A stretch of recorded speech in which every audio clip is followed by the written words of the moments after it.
Olá pessoal do TV Atualidades do Direito, tudo bem com vocês? Vamos agora tratar de um tema polêmico. Vamos falar da questão do toque de recolher. Você já ouviu falar nisso, toque de recolher? Normalmente esse toque de recolher é associado a períodos de guerra, onde a população não pode sair às ruas em determinado horário. E essa expressão, essa instituição, acabou sendo importada para alguns municípios do estado de São Paulo. Temos um município paulista que instituiu o toque de recolher. Você deve estar preocupado, mas para toda a população? Não, para menores de idade. Para comentar sobre esse importante e polêmico tema, estamos recebendo aqui no TV Atualidades o professor Paulo Lepori. Tudo bem, professor Paulo? Olá, professor Ivan, tudo bem? Tudo tranquilo? É um prazer estar com vocês aí na TV Atualidades. Maravilha. Professor Paulo, o senhor certamente teve acesso a essa informação a respeito desse município de Cajuru e a instituição desse toque de recolher. Como o senhor entende e enxerga esse posicionamento municipal?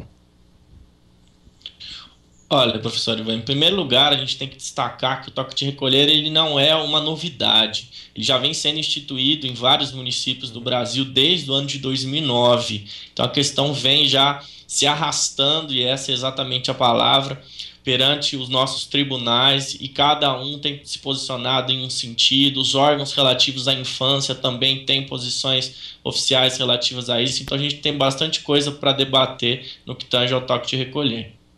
Perfeito. E aqui, no caso desse município em especial, a segunda turma do STJ acabou considerando ilegal essa portaria do município que instituiu o toque de recolher para crianças e adolescentes desacompanhados. Então, chegamos nos tribunais superiores e parece que há uma tendência em considerar ilegal esse tipo de prática.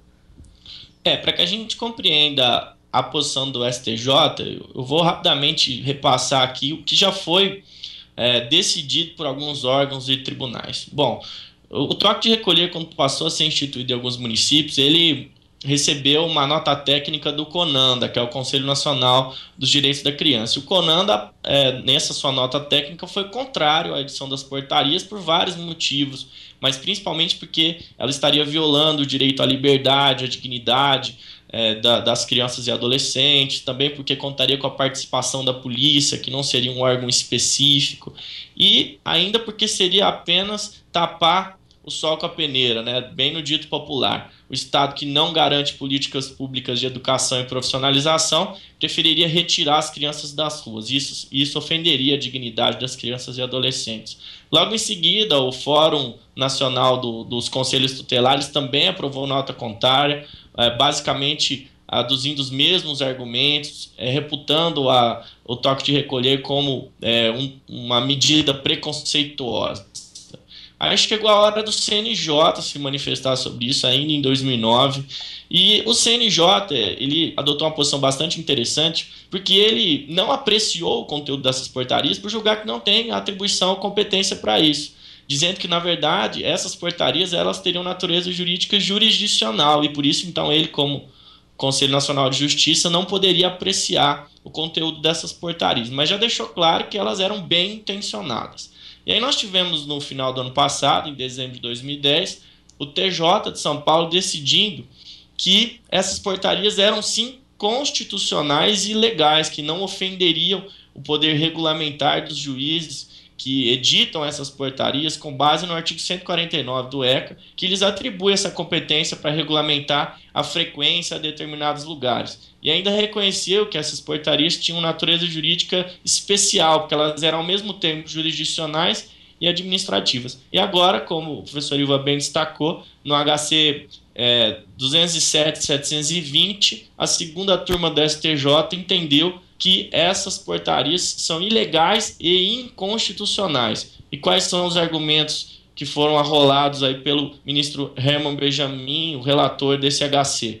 Basicamente que essas portarias elas teriam natureza jurisdicional, mas violando reserva de lei.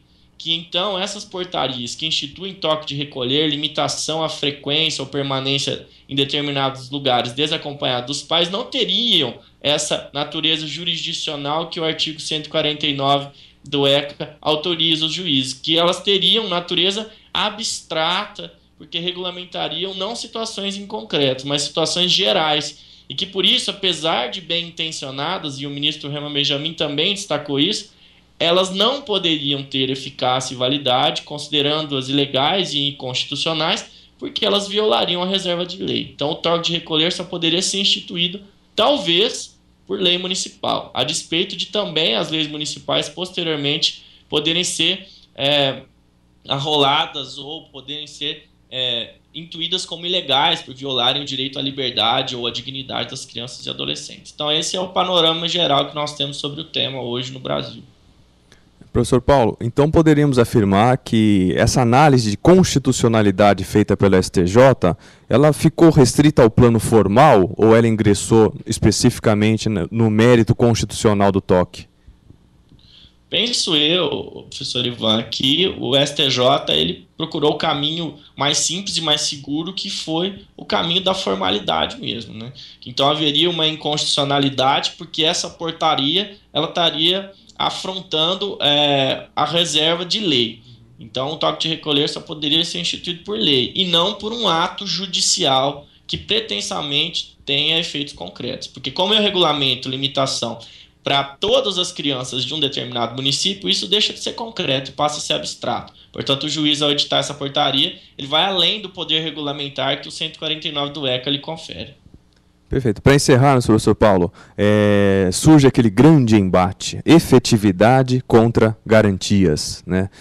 Esse toque de recolher ele é imposto porque facilita o trabalho da polícia, facilita o trabalho do governo, do Estado, da fiscalização, da implementação de políticas públicas, políticas educacionais, simplesmente tranca todo mundo em casa e aí cai o índice de atos infracionais e com isso vence a ideia de que o toque de recolher é a melhor solução do mundo porque ele funciona. Então, esse embate constitucional entre efetividade e garantias aqui presente no caso das crianças e adolescentes, qual a sua opinião a respeito dessa queda de braço?